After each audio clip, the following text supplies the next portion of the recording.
Yes, तो अब हम टॉपिक स्टार्ट करते हैं। न्यू टॉपिक इज रे। रे है क्या, पहले समझते हैं। आपके पास में कोई भी एक लाइन है, if L is a line, ठीक है, ये एक लाइन है। हमने क्या करा, इसका एक पॉइंट इधर लिया और इससे पीछे वाले पूरे रीजन को रिमूव कर दिया। ये रहा ए पॉइंट और इसके ऊपर कोई और पॉइंट ले लिया बी। मींस आपके पास से पूरी एक सिंगल लाइन थी, आपने इस पर एक पॉइंट लिया और उससे पीछे वाले सारे पॉइंट को रिमूव कर दिया।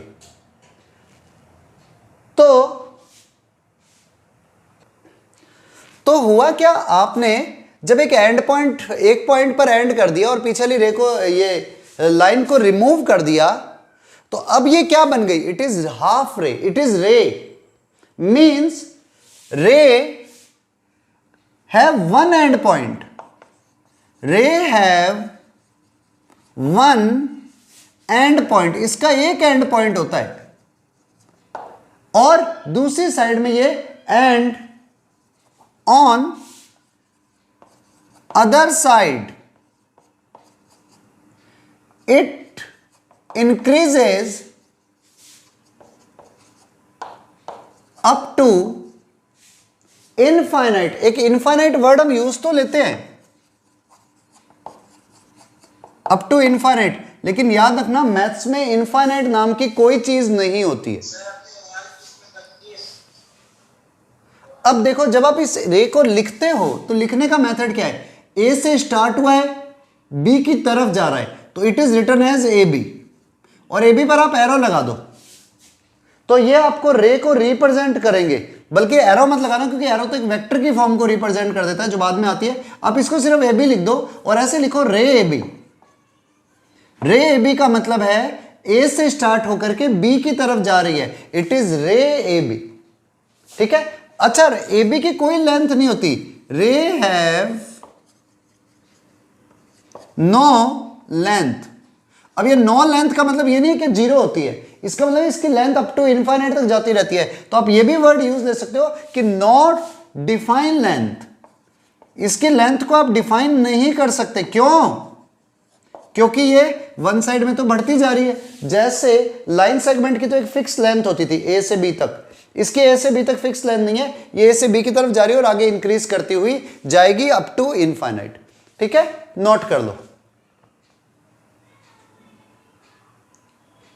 तो याद रखना, बहुत सी जगहों पर तो इसको सिंपल रे ए बी लिख देते हैं और कई जगहों पर इस पर arrow B, single line B लगा देते हैं। तो ये रिप्रेजेंट करने का तरीका है। अब देखो, आपके पास में कोई भी रे बनी लाइक दैट, ए इधर है, बी इधर है, तो आपके पास अगर मैं कोई भी पॉइंट इस रे के ऊपर रख रहा हूं, ये रे ए बी है, अगर मैं कोई भी point, if we take any point P on ray A B, अगर आप इस रे ए बी पर कोई भी पॉइंट P को रखते हो तो P की पोजीशनिंग कहां कहां पर हो सकती है? वो या तो यहां पर हो सकता है फर्स्ट पोजीशन, उसकी पोजीशनिंग ए पर ही होगी, एट ए, या फिर उसकी सेकंड पोजीशन बनेगी ए और बी के बीच में, between A and B, A और बी के बीच में भी हो सकता है, मतलब यहां कहीं पर पी पॉइंट इधर आ जाए, या फिर पी पॉइंट हो सकता है एट पोजीशन बी, और फोर्थ केस बनेगा जब पी पॉइंट हो सकता है बी के आगे, means on A B but B और ए के बीच में नहीं हो, not between A and B, A और बी के बीच में नहीं हो। अब देखो, स्टार्टिंग पॉइंट है तो पी कहीं पर भी हो सकता है। तो इन केसेस के अंदर अगर पी पॉइंट यहां पर है या यहां पर है, तो आप कहोगे ए बी और पी, इन दोनों केसेस में, सेकंड केस में और फोर्थ केस में, in second and fourth case A P and B are said to be collinear. अगर पी बीच में है तो ए पी बी कोलिनियर होगा, अगर P आगे है तो A B P कोलिनियर होगा, क्योंकि सारे के सारे एक ही लाइन पर हो गए। अब लाइन का मतलब ये नहीं है कि रे पर नहीं हो सकते, अगर एक रे पर है तो भी वो कोलिनियर होते हैं। अच्छा, एक चीज हमेशा याद रखना, कभी मैं वर्ड यूज दूं ना 2 पॉइंट्स आर कोलिनियर, मैं कह दूं कि 2 पॉइंट्स कोलिनियर है, इससे कोई फायदा नहीं है। 2 पॉइंट्स तो हमेशा ही कोलिनियर होते हैं भाई, 2 पॉइंट से जाती हुई तो हमेशा एक लाइन खींची जा सकती है। अगर 3 पॉइंट्स की बात आ जाए ए बी और सी, अब मैं बोल सकता हूं दे आर कोलिनियर और नॉट, तो कोलिनियर होने के लिए 3 पॉइंट्स नेसेसरी है। ठीक है, write down. Yes, next point पर आते हैं। It is opposite ray, OPPOSITE, opposite ray. Opposite ray का मतलब क्या है? आपके पास में एक रे है, एक लाइन है, यहां पर पॉइंट कहीं पर ए है, ठीक है, आपने एक पॉइंट इधर कहीं पर बी लिया हुआ है, एक पॉइंट यहां पर सी लिया हुआ है, तो AC and AB, AC and AB are opposite ray. ये अपोजिट रे होगी। क्यों होगी AC और AB अपोजिट? पहली चीज तो इसमें होनी चाहिए A B and C are collinear. पहले तो सबको एक लाइन पर होना जरूरी है। Second point, B and C are on opposite side of A। B और C A के अपोजिट साइड में होने चाहिए। और थर्ड पॉइंट इज AC और AB में कॉमन पॉइंट क्या है? A है। A is the common point. तो आपके पास अपोजिट रे क्या होगी? अगर कोई भी 2 रे है जिसमें 3 पॉइंट्स अगर हम लगाते हैं A, B और C, तो पहली चीज तो 3 के 3 पॉइंट कोलिनियर होने चाहिए। B, A और C तीनों पॉइंट कोलिनियर होने चाहिए, एक लाइन में होने चाहिए। अब एक लाइन में होने का मतलब वो सिंगल लाइन के पार्ट होने चाहिए। सेकंड पॉइंट, A, B और C कोलिनियर होने के बाद में A के अपोजिट साइड में होना चाहिए B और एक होना चाहिए C, मतलब AB and AC, B and C are on opposite side of A। And third point is A is the common point between both ray. Between, यहां पे ये और लिख देना, बिटवीन बोथ रे, दोनों रे के अंदर एक कॉमन पॉइंट होना चाहिए, तभी वो opposite ray कहलाएंगी। Clear? Write down. देखो, कभी आपके यहां से ये भी मन में डाउट आता है कि भाई ये तो पूरी की पूरी लाइन है, तो हमें कैसे पता चलेगा ये लाइन है या रे है? तो अगर कभी आपके पास में वर्ड लिखा जाए रे AB, तो इसका मतलब है A से B की तरफ रे जा रही है। और अगर सिर्फ ही हो, अगर यही डायग्राम बना हुआ है, सिर्फ ये डायग्राम बना हुआ है, इसका मतलब ये पूरी तो एक लाइन है, this one is the line, और इसमें AC एक रे है एंड AB अनदर रे है। तो रियल में जो लाइन है वो 2 रे का कॉम्बिनेशन है। मतलब एक अगर इस तरफ जा रही है, इट इज ए रे, एक इस साइड में जा रही है, इट इज आल्सो ए रे, और अगर मैं इस पूरी को कंसीडर करता हूं तो इट इज ए लाइन। तो लाइन रियल में 2 रे का कॉम्बिनेशन हो गई। अपोजिट डायरेक्शन में 2 रेज हैं, उनका कॉम्बिनेशन है एक लाइन। ठीक है, ये भी समझ लो और नोट कर लेना इसको भी। Next, third point, half line, sorry third point नहीं, नेक्स्ट पॉइंट, हाफ लाइन। देखो, हाफ लाइन भी है क्या? एग्जैक्टली अगर हम बात करते हैं, आपके पास में इफ, फिर से L is a line, L एक लाइन है where A, B and C are points on it. इस पर पॉइंट है, किस तरह से है? Such that A lies between B and C।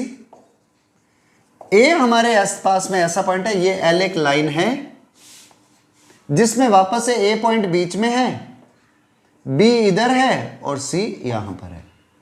ये तो हमारे पास एक लाइन बनी हुई है। अब आपको ये पता है ए बी एक रे होती है, ए सी भी एक रे होती है, और ए बी एंड ए सी दोनों एक दूसरे की अपोजिट रे होती है। अब अगर मैं इस रे में से, इस लाइन में से ए पॉइंट को रिमूव कर दूं, रिमूव करने का मतलब मैं ऐसे कर दूं, मैंने देखो इसके ऊपर थोड़ा सा गैप दे दिया, मैंने एक छोटा सा गैप दे दिया। सी पॉइंट तो अभी भी यहां है, बी पॉइंट अभी भी यहां है, पॉइंट तो ए इधर है, लेकिन अब वो रिमूव्ड हो चुका है यहां से। तो इस केस के अंदर हमारे जो लाइन, ये जो रे बन रही है, ये पूरी लाइन के दो टुकड़े हो गए, एक टुकड़ा इस तरफ आ गया, एक टुकड़ा इस तरफ आ गया। तो इस केस के अंदर ए बी और इधर A C are known as half line, इसको हम हाफ लाइन कहते हैं। ए सी और ए बी को हाफ लाइन कहा जाता है, पर याद रखना हाफ लाइन और रे सेम नहीं होती है। अगर मैं ये कहूं ए बी इज ए रे, ए बी एक रे है, तो इसका मतलब है ए इंक्लूड कर लिया मैंने उसमें, ए इंक्लूडेड है। मतलब ये जो अगर मैं वर्ड यूज ले रहा हूं ना, ये वाली ए बी एक रे है, लेकिन अगर मैंने ये बना दिया है तो इसमें ए यहां पर है ही नहीं, ए इसमें इंक्लूड नहीं हो रहा है। तो रे और हाफ लाइन में यही डिफरेंस होता है। रे में तो अगर आपने ये लिख दिया रे ए बी, तो इसका मतलब है ए और बी दोनों इंक्लूडेड है और ए से बी की तरफ जा रही है। बट अगर मैं हाफ लाइन लिखता हूं तो ए इंक्लूड नहीं हो रहा है, मींस हम इस पॉइंट को रिमूव कर देते हैं, उसके बाद जो बचती है, देखो सीधी सी बात है, ये पूरी लाइन थी, बीच में से काट दिया आपने लाइन को, एक बड़ी लाइन थी, आपने बीच में टुकड़ा काट दिया, तो आधा टुकड़ा उधर चला गया, आधा टुकड़ा उधर चला गया, ये हाफ लाइन हो गई बस। तो हाफ लाइन है तो रे की तरह ही, लेकिन रे नहीं है। रे क्यों नहीं है? क्योंकि रे का स्टार्टिंग पॉइंट तो ए था, हाफ लाइन में स्टार्टिंग पॉइंट खत्म हो गया। लिखा जरूर ए बी इधर है मैंने हाफ लाइन को, और ए सी भी हाफ लाइन है, लेकिन इसमें ए शामिल नहीं हो रहा है। नोट कर लो। Next heading is half plane.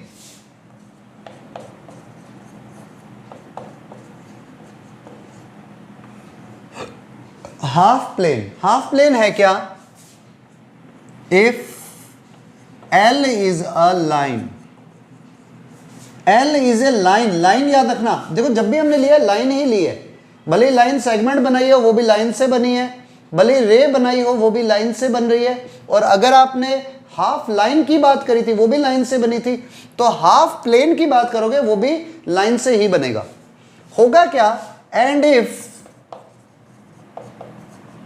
Alpha is a plane, alpha एक प्लेन है, मतलब मान लो ये बोर्ड ही मेरा पूरा प्लेन है, तो अगर आपके पास में एल लाइन इस तरह से जा रही है, अब देखो एल लाइन लिखते ही मेरा मतलब हो गया है ये लाइन।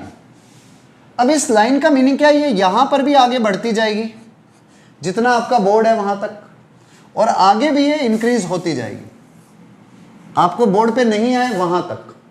तो हुआ क्या रियलिटी में? इस लाइन ने इस पूरे प्लेन बोर्ड के दो टुकड़े कर दिए, एक ऊपर की तरफ एक नीचे की तरफ। तो ये दोनों पोर्शन, यहां पर अगर मैंने पॉइंट ले लिया C, यहां मैंने पॉइंट ले लिया D, तो ये वाला प्लेन पूरा, ये जो इस तरफ दिख रहा है, इट इज हाफ प्लेन,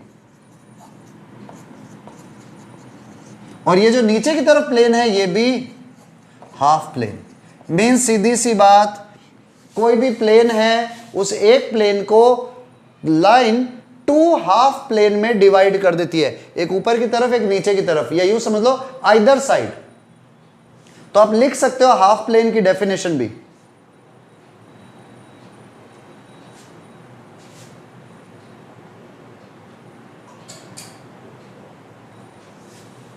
एक बार ये नोट कर लो,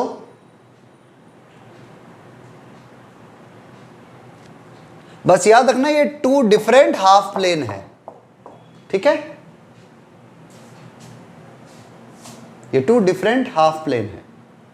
तो if A line cuts a plane in two parts, then these two parts are known as half plane.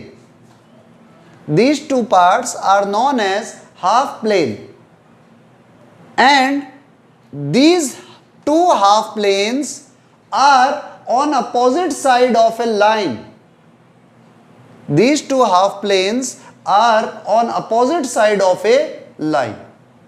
बस हाफ प्लेन जस्ट इतना सा ही है.